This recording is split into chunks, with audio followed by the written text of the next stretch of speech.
The way we measure brands has not changed for decades. We ask the respondent to evaluate brands on lots of scales. Now that would be fine if it was a good process, but it's not.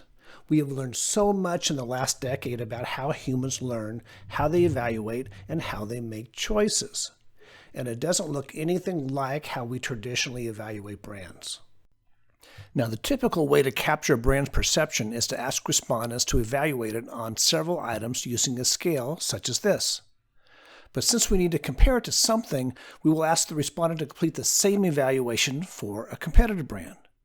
But one benchmark isn't really enough, so many times we'll have to ask them for a third brand. We might even do it again. The poor respondent, do we really expect them to put thought and consideration into these responses? Would you? If you are in a B2B category, do you really want potential clients or executives going through this process? There's a better way. Does Buffalo Wild Wings have high prices?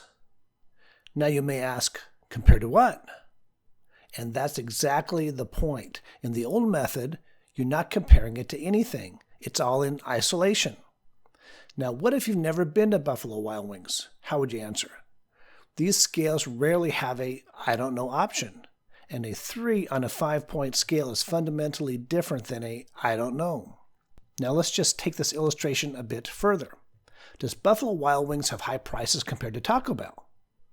Now, what about compared to Bonefish Grill or your favorite date night restaurant? Now, did your answer change depending on who we compared Buffalo Wild Wings to? If it did, that's a problem. All of this demonstrates that evaluation should be in context to the competitive set. But we rarely do that. We typically evaluate options in isolation. Now, this isn't just me saying this.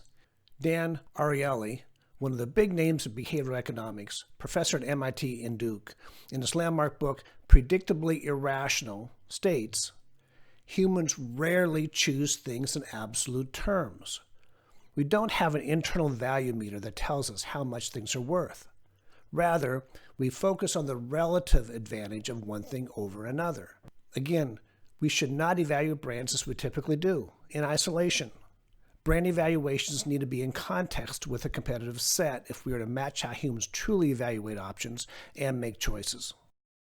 This is how we have improved the process. I'm using local universities in Kansas as an example. Notice that we're putting all the relevant competitors together. The competitive set is defined. We're not evaluating brands in isolation. Then, since humans don't make decisions on a 5-point scale, since they make choices, we have the respondent make choices. In this case, they will select the universities that have the best reputation. Also notice we have a I don't know option. More about this later. But one of the best features is that, in this example, what would be 7 questions is just 1. If we had 10 dimensions on which to rate the brand, we would have needed 70 questions the old traditional way.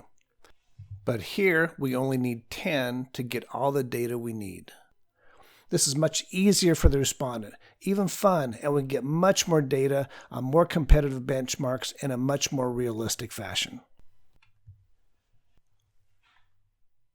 When deciding the attributes to include, of course we include all the functional benefits, but we also prefer to include emotional benefits and even brand personality, since all of these dimensions can influence choice.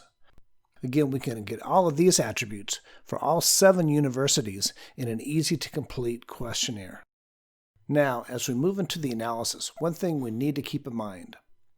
As David Ogilvy, one of the greatest advertising minds of this generation, had figured out a long time ago, consumers don't think how they feel, say what they think, or do what they say. So why do we still ask directly what's most important? The old way of identifying what is most important is to ask. But since humans don't think how they feel, say what they think, or do what they say, that won't tell us the real answer. The solution is to model the importance. We analytically determine the drivers of choice based on the responses from the choice questions.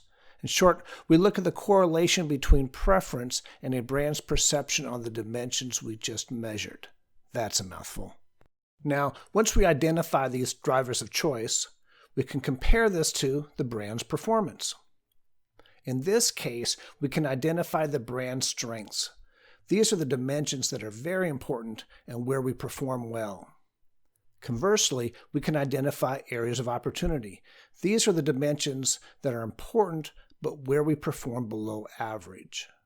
This grid quickly and easily summarizes a lot of important information. It quickly tells management where to focus.